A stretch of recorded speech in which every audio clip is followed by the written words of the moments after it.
Right, Alhamdulillah, summa Alhamdulillah. Tonight we are already, how many, okay, what is the, berapa hari bulan ataupun berapa Ramadan ni? 17? Malam ni 17? Right. So, InsyaAllah saya cuba bilingual siapa kat sini kalau dengar bahasa Inggeris tak masuk, yang tak meningkat keimanan, dia kena bahasa Arab ataupun bahasa Melayu. So do I need to repeat every statement in both language je? Better? Ke tak apa lah, syurga dah penuh lah, saya tak apa lah. Okay, Alhamdulillah, semua Alhamdulillah. Syukur kepada Allah Subhanahu Wa Taala, we are still given the chance to have the opportunity of another night in Ramadan, insyaAllah, and hopefully we keep making doa that we will be rewarded with Lailatul Qadar, insyaAllah. Amin. So that's one thing that I think, how many of you feel that if I talk again about Lailatul Qadar is already overkill lah, cukup lah, benda lain pula ke? Lailatul Qadar tu apa? In the spectrum of I need some reminder on Lailatul Qadar dengan no, that's over, dah over dah. Which from spectrum tu kat mana? Ada tangan tak ni? Ke tak faham soalan? Do you understand the question? Or this is the first time ever you heard any tazkirah yang bertanya soalan? Dia tanya kita soalan ni bukan lecturer kan? Ni bukan lecturer. Okay, so I'll touch a bit briefly on what normally we have been used to listen here, because it's fadzakir fa inna zikra tanfa'ul mu'minin, right? Give reminder, because reminder indeed is beneficial for mu'min, then hopefully we are among the mu'min, kita di kalangan orang yang beriman.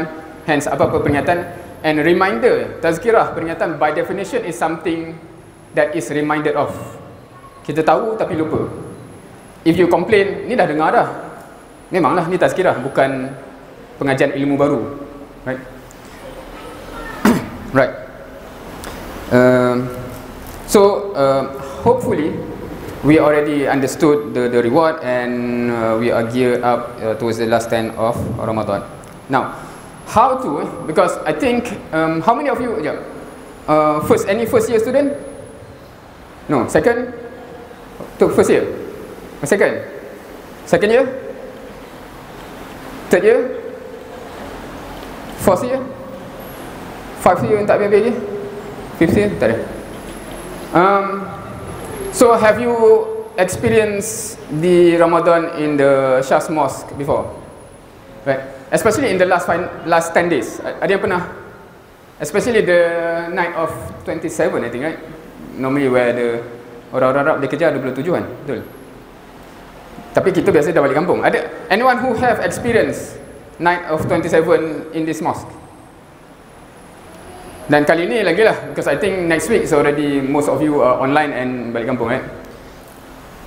Why I'm asking this is because the environment can help or can diminish our motivation. Kalau suasana tu macam semua orang bekerja kan, dia termotivasi lah. Kalau semua orang pun pergi masjid pun klik-klik, betul ke ni masjid, then the mood tu susah. So that's one thing. Tapi itulah, given that I assume most of you already go back home next week, find a way to create that environment dengan siapa-siapa so that dia akan termotiv, because we are affected by the environment, realize it or not, whether we want to accept it or not. For example, during my undergrad, I'm not from IIUM, saya university schooler, saya Unit 10, Tenaga Nasional. I still remember that back then it's not yet the online system. So when we want to get the result, we have to go to the office and ditampal. So semua kalau tahu nama matrik orang tahulah. Oh kan. And there's a vivid memory that I cannot forget. One is sebab kat sini ramai Chinese, ada budak China Cina budak Cina tu. Ada seorang tu kena kutuk lah. Loser gila mamak Cina ni seorang. Sebab dia dapat 3.4. Sedangkan semua lain dapat 39. Ya Allah 34, dia tak kata lah ya Allah. Dia kata. Lepas tu masa nak keluar, ada budak Melayu. 1.4, aku 1.6. So that's the reality sebab semua set Melayu kita tu 1 point lebih je. Dia sebagus dapat 1.6 sebab dia lain 1.4 Budak Cina ni punyalah depressed dapat 3.4. So the surrounding shape you you terasa kalau dalam bab agama ada seorang when I did my master in UTM Skudai, one student tu told me of his experience in rumah sewa rumah sewa. Dia kata masa dia, when he was going to UTM, he thought he was like the best example of Muslim. Betul tak? Why? Because he said, every time the azan subuh, he's already making wudu, ready to go to surau. But then, masa dia masuk rumah sewa tu, baru dia realise, masa dia tengah ambil wudu, tengah azan tu, semua orang dah kat surau, kecuali dia. So dia terasa macam, oh, taklah bagus sangat aku ni. Tapi ada budak Melayu yang lain, aku subuh gajah pun at least subuh. Faham So if you surround yourself with those who are not helping, maknanya semua orang pun tak mengamal dan semuanya, you feel like you are good when you actually terrible. So please find a good environment because that will help you. In terms of, ni just to tell story, just to reiterate, because I think the way biasanya orang-orang Arab ni, dia kejar 27 tu, dia kejar gila. Dia all out malam tu lah. Dan insyaAllah malam tu lah macam tu. When I was in France, that's my first Ramadan there. In the night of 27, after, satunya dekat Perancis tu, most Malay student do not want to go to Arab masjid. They always go to Turki masjid. Sebab Turki masjid tu dia express kan. So Turki masjid solat 20 rakaat. Habis 20 dia lalu, yang masjid Arab ni baru rakaat ketiga. So berbeza dia kan. So biasa yang budak Melayu yang solat masjid Arab ni memang bengkok lah. Lepas tu menyesal semua hidup kan. Tak jadi masuk syurga macam ni. Now, and then masa malam at the night of 27, dia punya pulun tu, saya bawa anak masa tu, dia pun tak tahu kat dah. Habis 4 rakaat dah tengah malam, 12 midnight. Habis 4 rakaat. And then suddenly semua pergi ke belakang. Dah habis ke baru 4 rakaat. Kata, makan. Fill up energy. Rupanya memang habis lepas rakaat tu nak subuh dah. So 4 rakaat tu dia balik makan kuskus, makan kambing kan. To refuel your energy so that you all lah. Saya kata macam ni kan. Sekali tu je lah saya rasa benda tu dan bertaubat lepas tu. Tak larat. Tapi respect. Now, so that is environment. So if we are not familiar with good environment, kita akan rasa dia ekstrim. Tapi kalau dia duduk dalam tu, normal lah tu. And siapa yang biasa duduk dengan senario yang level maksiat dan larau dia tinggi, amalkan Islam biasa-biasa pun dia akan rasa ekstrim. So that's how you acclimatize with your norm. Alright. Saying about Lailatul Qadar. So let's take a look. I hope all of you have apps of Quran dan pernah buka sebelum ni. Ke mana? Kena baru nak jadi dalam app store ke apa? Okay. Surah Al-Qadar. Surah number? How many of you? Ni bukan test Ni boleh scroll. Surah nombor apa? Surah Al-Qadar 97 Okay, let's take a look at Surah Al-Qadar. A'udzubillahi minasyaitonirrajim.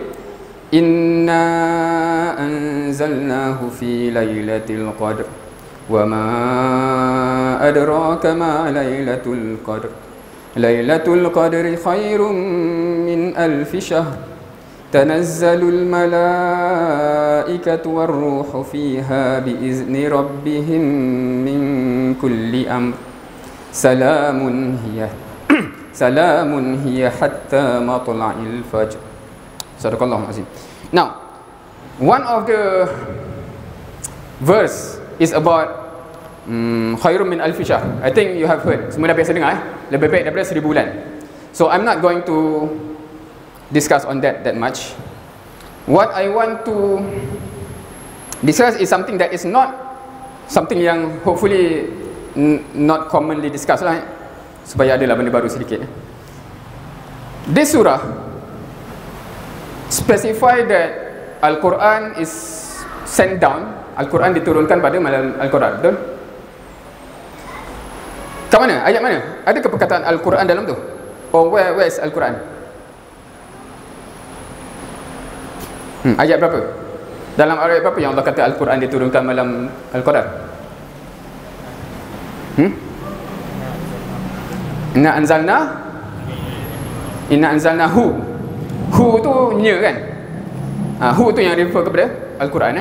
So even though it is not explicitly inna anzalna al-Quran, in anzalnahu, who is referring to Al-Quran, and we know that. Alright.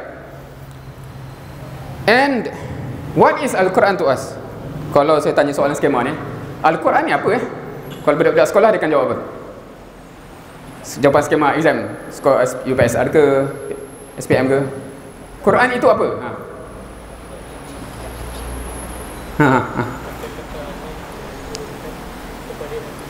Oh, ni technical okay. Like maknanya from its implication to us, maknanya pada kita ni Quran tahu panduan hidup, right? Semua jawapan skema betul Ada yang jawab benda lain tak? Ada tak budak yang jawab Zan, benda yang kita baca pada bulan Ramadan? Ada? Tak ada kan? Walaupun amalan dia macam tu lah. Ke bulan Ramadan aku tak baca kan? Itu lagi lah. Now, panduan hidup siapa kat sini, who among you, when you say Al-Quran is guide, the guidance, it guide me, ada contoh real how Quran actually guide you in any way, shape or form? Ada tak? Faham soalan? Any of you can identify, oh, in this aspect Quran say turn left, so I turn left. You know GPS, you said it can detect where you are now, and then you said I want to go to ICC CAC kalau nama tu. So dia kata okay, turn right, turn left, turn right again, for example So if it is really a guide, you will follow step by step, right? Is there any reality of life that you can see that happening? Ada tak? Oh, Quran kata macam ni. Ada tak? Ke tak pernah pun? Never happen? Ada? Ni jangan kan kita cakap kat Din, jangan bagi grade dia ni sampai dia faham. Ni Islamic. Okey. Siapa nak claim, contoh semua puasa Ramadan kan? Kita boleh tak claim? It is because in the Quran Allah say kutiba alaikumus siyam, diwajibkan, is made obligation upon you. Kutiba alaikum, fasting, siam, puasa. That's why I fast.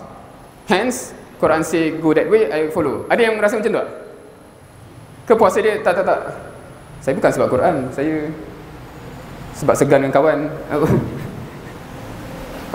Ke faham tak soalan ni? Kau tazkirah bukan tanya soalan, kan saya tanya soalan. Okay, I hope you can think about because this is for us to think. Alright. Siapa tahu, you can Google, tapi siapa yang tahu ayat tadi tu kat mana? Ya ayyuhallazina amanu kutiba alaikumus siyam kama kutiba alal ladzina min qablikum la'allakum tattaqun. Who knows where this verse is?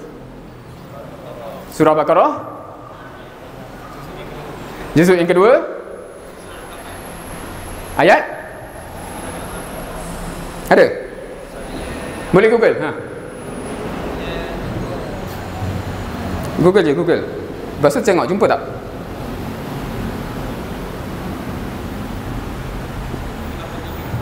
(183). So if you go to surah Al-Baqarah, okay, your Quran is page by page ke dia seketul-seketul ayat? Ada yang page macam page macam tu tak? Page macam tu. Okay, try apa ayat tadi 18. Mak kena flip sampai 18 pula lah. 183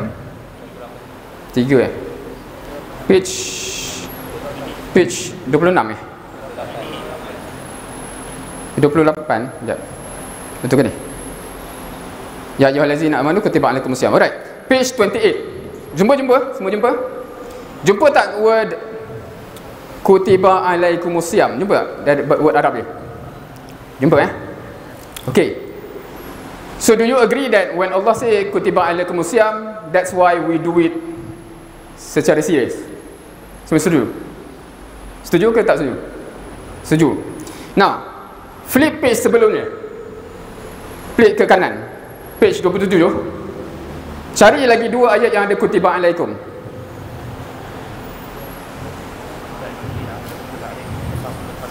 Kutiba alaikum qisas, ayat berapa? 178. Ya ayyuhallazina amanu kutiba alaikum qisas. Ada lagi satu? 180. Kutiba alaikum idza hadara ahadakumul maut in taraka khairanil wasiyah. Ayat ni dia berbeza sikit sebab dia untuk orang yang ada harta nak meninggal. So wajib. Now, perasan tak kutiba alaikum, kutiba alaikum, kutiba alaikum. Dan kalau kita baca Quran, kita jumpa 2 tu sebelum puasa. Kita serius tak? Qisas. Sebab tu aku serius nak make sure qisas terlaksana. Wasiat ada? Ke tak apa, ayat ni abaikan. Kita puasa je. Skip. Siapa yang baru tahu ayat tu ada kat situ? Sebab Allah cakap kutiba alaikum yang sama. So sepatutnya wajib yang sama. So seserius mana kita berpuasa, serius mana juga kita dengan 2 tu. Boleh terima logik tu. Dan ada yang lagi satu ada lagi satu. Tapi ni panjang sikit ke belakang Ayat 210 kot. 210 ke? Ke 212? 212. 216 216 betul 216. Kutiba alaikumul qital. Now, this is a reality check for you Siapa yang claim dia titik beratkan semua kewajipan dalam Al-Quran, 4 kewajipan tu Allah guna word yang sama, sepatutnya kita serius yang sama. Dan dia representative of satu, kita dengan Allah, which is kutiba alaikumusiyam, kita dengan Allah. Kita dengan orang lain, kutiba alaikumul wasiyah. Kan, bila ada harta, make sure waris dapat. Satu lagi, representation of negara yang dibina tu kena sistemnya macam mana? Qisas. Satu lagi, if negara tu dah ada, macam mana nak deal dengan negara lain yang memusuhi? Qital, perang And ni kupasan yang panjang Siapa yang serius sebab jawapan skema. Okay, you pernah jawapan, ada jawapan tak? Macam apa tujuan hidup manusia? Pernah ditanya macam tu tak kat sekolah? Jawapan yang standard, skema? Ibadah. Wa ma khalaqtul jinna wal ins illa liya'budun. Lagi satu? Biasanya ada 2 ayat yang biasa skema. Khalifah. Wa iz qala rabbuka lil malaikati inni ja'ilun fil ardi khalifah. Ayat 30. Buka surah Al-Baqarah ayat 30. If you want to understand tugas khalifah ni apa? Sebab tugas khalifah ni to me is very interesting because bila saya tanya, nak tak tugas khalifah? Semua kata mestilah. Tapi most, kalau dalam konteks student tak pernah tahu kena buat apa.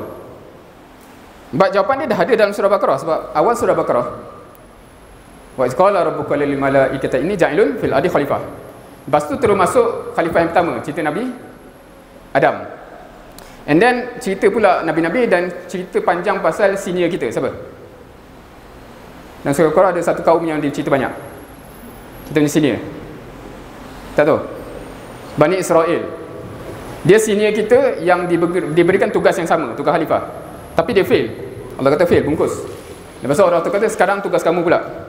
Dan 4 level ni, ada 4 level representation untuk tugas khalifah. So kalau siapa-siapa yang serius nak meninggal tanpa tak boleh jawab dengan Allah, dia kena make sure lah kita dengan Allah settle whatever, solat, puasa, zakat, haji.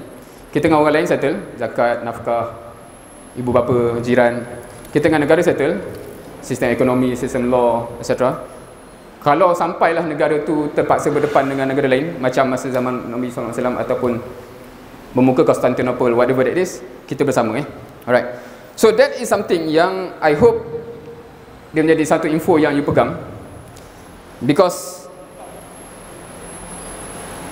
sepatutnya sekarang syaitan ni taklah banyak influence sangat tapi it is something that I think most people bila dia dengar benda ni, dia tak dapat nafikan itu hakikat.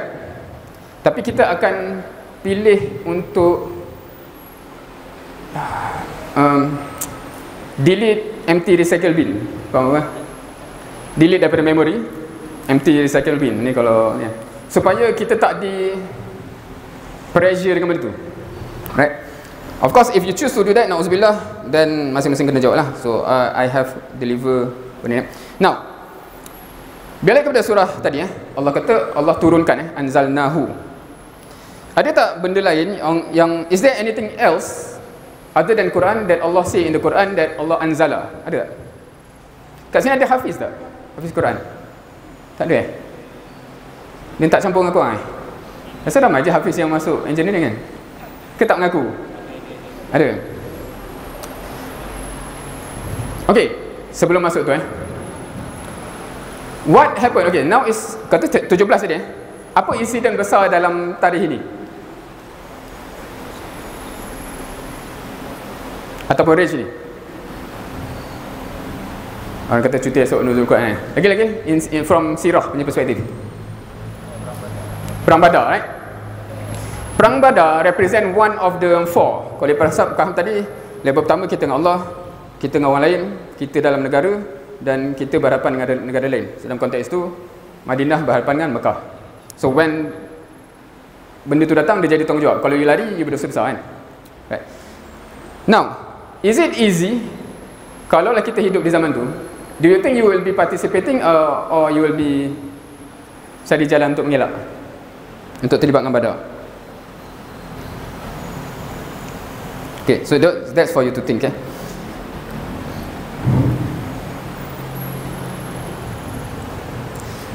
One important thing is that I hope you take with you after this is number one, the intention.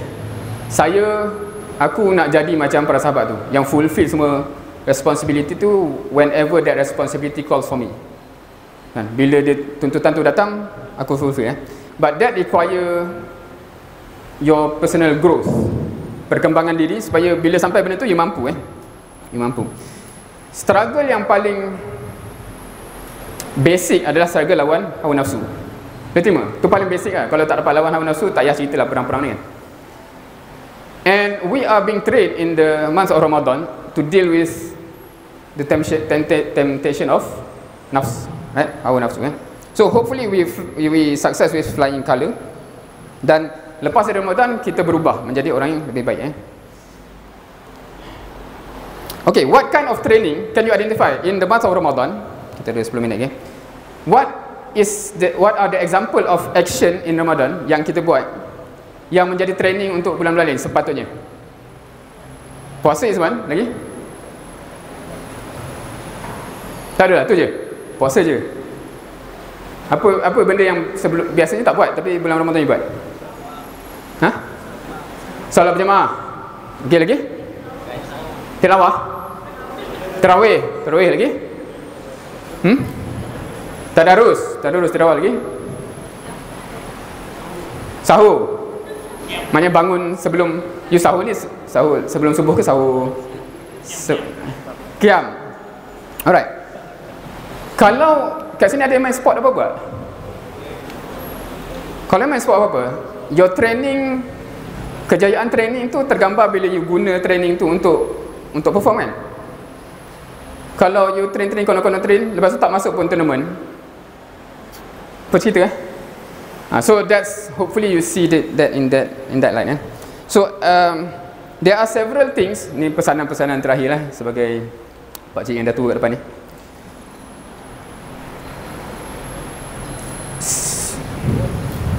Okay, number one yang biasa, yang ni I think ramai orang dah buat. Siapa kat sini commonly bila habis Ramadan je puasa 6 memang confirm buat? Ada? InsyaAllah puasa 6 tu confirm? Ada? Semua tawaduk ke semua? Right, because itu dah jadi satu norm. Saya anggap lah. Tak tahulah kalau you duduk dalam pool yang berbeza dengan saya kan. Saya tengok semua orang buat paling tak dia masa bulan Syawal tu lah. Walaupun lepas tu tunggu bulan Ramadan balik baru puasa kan. Tapi at least, bukanlah at least, tapi itu starting point. So harapnya you aim, tahu ganjaran dia? Tahu dah kan? So itu satu, harapnya aim. Kedua, siapa ada yang continue tarawih lepas Ramadan? Ada tak? Ke bid'ah? Ke bid'ah hasanah ke? Okey. Solat tarawih.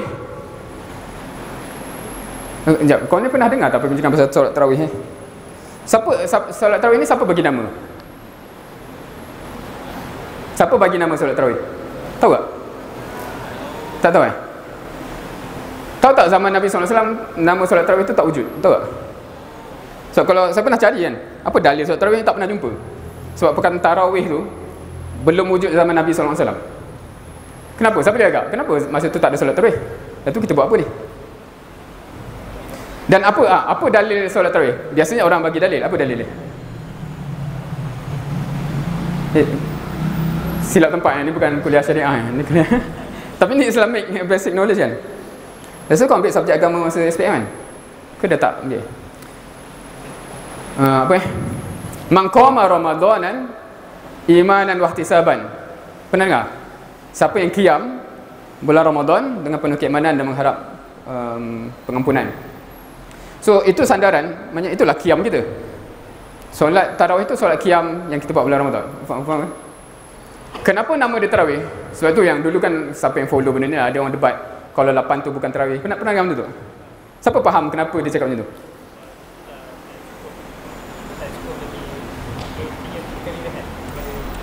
Dia sebab jamak tarawih tu rehat-rehat yang banyak. Dia bukan satu rehat, bukan dua rehat, dia tiga ke atas rehat kan. So kalau 8 dia rehat sekali je. Kecuali dia buat lepas dua rehat dapatlah banyak kan. Tapi tak ada orang buat macam tu. Tapi Nabi buat 8. So Nabi tak solat tarawih tu je. Siapa tahu kenapa? Ni bukan nak membincangkan ni masuk pembincang fiqh lah. Tapi nak faham. Now, ketika zaman Nabi SAW, memang semua orang pernah dengar tak Nabi solat ni berapa panjang? Especially solat malam. Kan sahabat ikut belakang Nabi. Lepas tu baca surah Baqarah.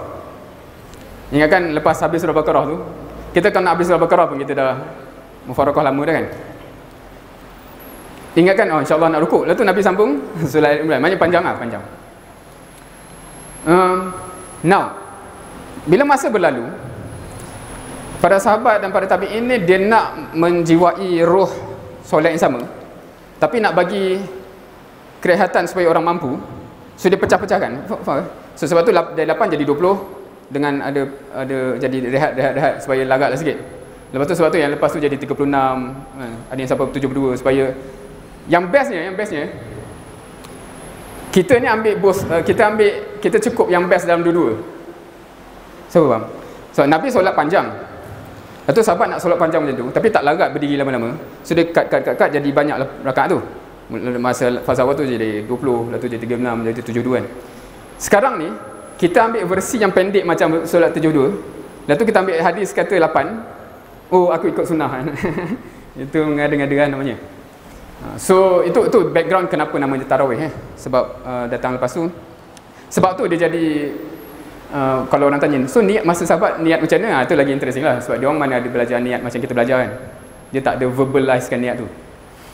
Anyway, balik kepada tu. So itu solat qiyam Now, solat qiyam ni hanya macam ni. Solat witir. Siapa kat sini biasa solat witir di luar bulan Ramadan? Ada tak? Tahu tak solat witir bukan hanya wujud dalam bulan Ramadan? Tahu? Pernah dengar tak hadis Nabi SAW tanya dengan Abu Bakar dan Umar? Kalau kita bahasa kita korang solat witir bila Pernah dengar hadis tu? Lepas tu Abu Bakar jawab awal malam, maknanya sebelum tidur. Umar jawab ujung malam, maksudnya dia bangun waktu sahur. Lepas tu Nabi cakap apa? Apa Abu Bakar ni lekeh ke macam? Sebab dalam dua tu yang lebih susah tu Umar tu lah. Tapi Nabi puji dua-dua. Nabi kata Abu Bakar ambil jalan selamat. Dia confirm takkan miss witir semua hidup. Sebab dia sebelum tidur dia make sure settle. Umar dia memang dia kata aku tak terbangun je lah. Dia jenis macam tu kan. So dia ambil jalan tu. Dan Nabi puji dua-dua. Tahu tak hadis tu bukan pasal Ramadan. Hadis tu pasal rutin harian. Faham? Maknanya kalau kita kat luar lepas hari kan, macam Nabi tanya witir bila? Awal malam, hujung malam. Kalau kita mungkin jawab bulan Ramadan. Teruk sangat So harapnya ni beberapa amal yang harapnya kita dah terbiasa, make sure dia berterusan. Now, senang tak nak witir setiap malam? Senang kan? Ke susah? Witir setiap malam, maknanya 365 hari tak pernah witir. Boleh jadikan target tak? Apa cara paling senang untuk make sure witir tu tak pernah miss? Cara paling senang buat macam bulan Ramadan lah. Lepas isyak terus settle kan, sebab bulan Ramadan kan solat qiyam terus solat witir malam, kita tak tunggu hujung malam kan. Kalau bulan Ramadan pun boleh, apa pula tak boleh tu kan? So itu satu So normally kalau saya ni pada student masa kat saya Perancis pun saya ajar benda tu siapa yang rasa dia baru beginner, lepas isyak terus settle je lah. Lepas isyak contohnya solat ba'diyah, solat witir, tu paling malas lah. Ataupun malas sangat ke witir lah. Witir minimum berapa rakaat? Minimum 1. Susah ke? Lepas isyak ni kalau malas gila lah, ba'diyah pun tak nak buat apa. Witir, sebab witir ni Nabi tak pernah tinggal Nabi tak pernah tinggal. Sebab tu ada mazhab yang kata dia wajib, walaupun dia bukan fardu, betul tak? Sebab Nabi tak pernah tinggal langsung. Tapi kebanyakan mazhab kata mana pula wajib lah kan. Anyway, tapi kalau kita nak ambil rohnya, saya bila last tinggal witir? Tapi sebab saya almost 360 hari tu memang settlekan lepas isyak lah. Biasanya kalau tak terbangun pun alhamdulillah aku dah settle. Seperti mana, bukanlah kita rasa perasaan macam bagus macam Abu Bakar tu, tapi kita ambil approach yang sama tu satu hopefully you puasa 6. Kalau you boleh konsisten tu, you akan dapat apa yang Nabi cakap, ahabal amal ilallah, amalan yang Allah paling suka apa? Siapa hafal hadis ni? Ahabal amal ilallah, pernah dengar? Adwamuha wa inqal. Silap masuk kuliah ni. Okey, amalan yang Allah paling suka ialah yang berterusan walau sikit. Bukan yang sikit dan berterusan, tu songsang punya hadis Yang berterusan walau sikit. Kalau berterusan dan banyak, lagi banyaklah pahala. Tapi point dia ialah anything yang continuous Allah suka. Kalau setahun kita pulun macam ni, setahun sekali je, maknanya kurang berbanding setiap malam memang witir kita tak boleh tinggal. So hopefully aim for that. Yang 1 minit lagi now pasal I'm going to end with this pasal Quran jadi panduan. Kalau kita cakap ambil GPS tadi, if you take GPS analogy tapi dia cakap bahasa Jepun ataupun bahasa Korea ke bahasa apa-apa lah, the language kita tak faham, kita boleh terpandu tak? Can we be guided by the GPS if the language barrier tu ada? Dia cang. Now, pernah tengok tak ada orang putih masuk Islam sebab baca Quran? Pernah? Dalam video ke apa? If we ask, dia orang pandai baca Quran tak? Macam mana? Dia orang tak pandai baca Quran, tapi kan Quran menyebabkan dia dapat hidayah. Macam mana? Make sense tak? Apa yang dia baca? Dia baca terjemahan. So point is, kita kena faham ayat tu baru dapat guidance. So my question is, siapa belum pernah seumur hidup khatam terjemahan Quran? Make sure at least sekali seumur hidup khatam. At least kita boleh jawab dengan Allah, aku pernah cover tu cover, pernah baca terjemahan dia, so aku tahu kau cakap apa. Kalau itu pun tak lepas, susah lah kata aku jadikan Quran panduan walaupun tak faham sikit apa. Dia susah nak jawab. Kita bukan nak jawab dengan lecturer, kita nak jawab dengan Allah. So make sure siapa yang belum pernah, tu beberapa benda lah. Witir tiap-tiap malam, insyaAllah you will see how it strengthen you untuk mendekat dengan Allah. Kedua, puasa 6 tu hopefully dapat ganjaran setahun. Ketiga, baca je setiap hari 1 page 2 page terjemahan until you khatam, then you can you know exactly cover to cover apa yang Allah sebut secara maknanya. Wallahu alam. So it's dah terlebih 1 minit, mohon maaf atas kekurangan. Harapnya ada manfaat dan memberi guidance lah, memberi panduan untuk kita lebih dekat dalam konteks terkesan dengan Al-Quran itu seperti mana yang sepatutnya, insyaAllah. Wallahu alam. Assalamualaikum warahmatullahi wabarakatuh.